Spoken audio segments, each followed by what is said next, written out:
forget everything you think you know about living large, because the Yakuza take it to a whole new level. While most people see Japan's notorious crime syndicate as shadowy figures running underground operations, there's a whole other side to them that's dripping in luxury. We're talking about more than just flashy tattoos and fierce reputations. If you thought your day was wild, wait until you see how these guys roll. Let's dive into the fascinating and sometimes bizarre ways these crime lords spend their billions. The Yakuza, Japan's most infamous organized crime syndicate, is known not only for its criminal activities but also for its extravagant lifestyle. With their roots dating back to the Edo period, the Yakuza has evolved into a complex organization with an estimated 100,000 members spread across various factions. Despite being heavily scrutinized by law enforcement, these groups continue to amass vast wealth through various illicit and semi-legitimate businesses. Their spending habits, while extravagant, are as strategic as their operations. Number 1. Luxury real estate. When it comes to housing, the Yakuza don't just settle for a regular mansion. No, they go all out. A sprawling estate in Tokyo's fanciest neighborhoods like Minato or Roppongi Hills. These aren't just homes, they're practically fortresses, complete with high-tech security systems, private guards, and maybe even a secret escape route or two. These high-end properties aren't just about privacy though, they're also about showing off. After all, what better way to say, I'm a big deal, than owning half the skyline? And for those moments when the city life gets too hectic, some Yakuza bosses retreat to secluded hideaways in the mountains or on private islands. Think James Bond villain layers, but with a bit more cherry blossom charm. These rural estates are perfect for secret meetings, relaxing getaways, or,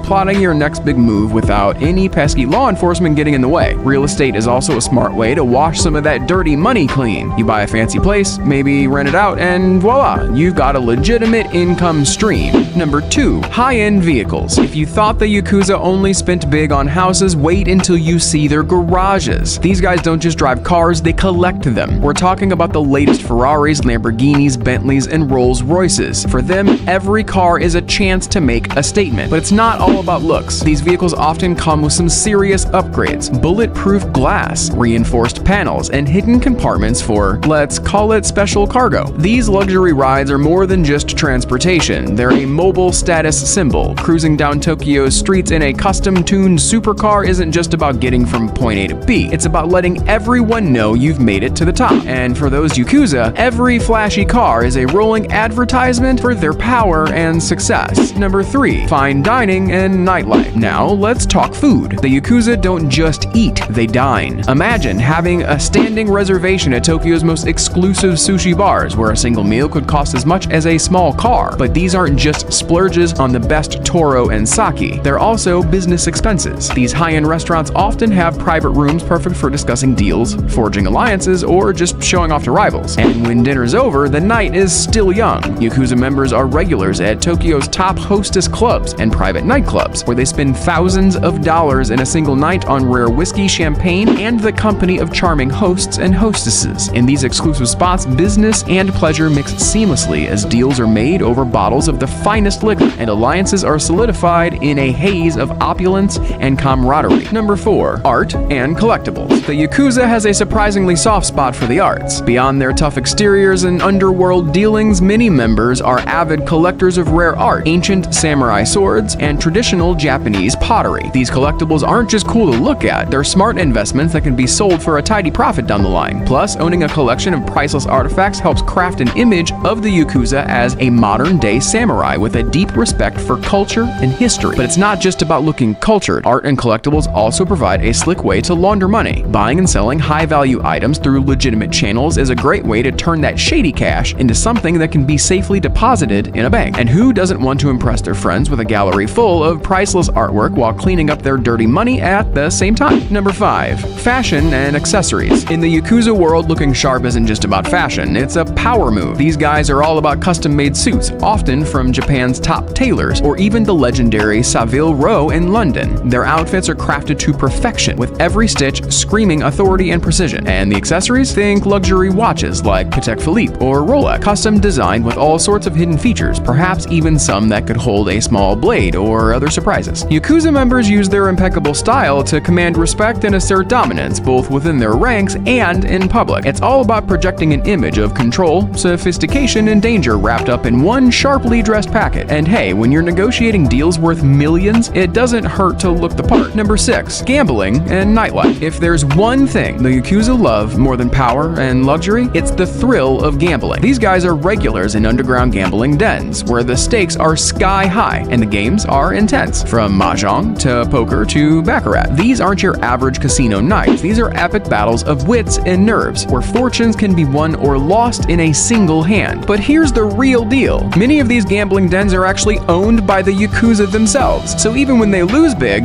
they win. It's the perfect setup. After a night of high-stakes gambling, they often retreat to private clubs or secret locations to celebrate or commiserate with the finest liquor and entertainment money can buy. It's all part of the lifestyle. Big risks, big rewards, and always in style. Number 7. Businesses and investments. While you might think the Yakuza make all their money through shady deals and illegal activities, they're also smart business people. Many Yakuza factions own legitimate businesses, everything from construction companies and real estate firms to bars and nightclubs. These businesses provide a cover for laundering money, but they also offer a steady stream of legal income. It's all about diversification, right? By investing in legitimate ventures, the Yakuza can expand their influence, create new revenue streams, and even gain a bit of social respectability. It's a clever way to keep their operations going smoothly, even as they navigate the tricky waters of law enforcement scrutiny. As they say, don't put all your eggs in one basket, especially if some of those eggs are highly illegal. Number 8. Protection payments and bribes. It's not all glitz and glamour though. Staying on top in the underworld isn't cheap, and the Yakuza spend big on protection payments and bribes. This might sound like a boring expense, but it's crucial for keeping the wheels of their operations turning. By paying off local businesses, politicians, and sometimes even law enforcement, the Yakuza ensure that they can continue their activities without interference. These payments are a necessary evil, a sort of underworld tax that ensures they can operate with relative freedom. And while it might seem like a lot of money, it's a small price to pay for the kind of power and influence they wield. Number 9. Philanthropy and public image. Believe it or not, the Yakuza also have a charitable side. At times of disaster, they've been known to provide aid faster than the government. After the 2011 Tohoku earthquake and tsunami, Yakuza groups were among the first to deliver food, water, and supplies to affected areas. It's a move that confuses many. How can hardened criminals be so generous? But there's a method to this madness. By positioning themselves as protectors of the community, the Yakuza earn goodwill and reduce the risk of being targeted by law enforcement. Plus, it's a great way to remind everyone that they're still around and they're still powerful. It's all about maintaining that delicate balance between fear and favor, making sure they're seen as both feared and respected. So the next time you think of organized crime, remember, the Yakuza aren't just playing by the rules, they're rewriting them, one lavish purchase at a time. And there you have it, a glimpse into the extravagant world of the Yakuza and how they spend their billions. Pretty wild, right? Who knew that crime could come with such a luxurious lifestyle? Now, what would you do if you had that kind of money? Splurge on a private island or maybe a collection of rare cars? Let us know in the comments below. If you've enjoyed this peek into the lavish life of the Yakuza, don't forget to hit that like button. And if you want more fascinating insights and stories, make sure to subscribe to our channel and hit the notification bell so you never miss an update. Until next time, keep dreaming big and stay curious.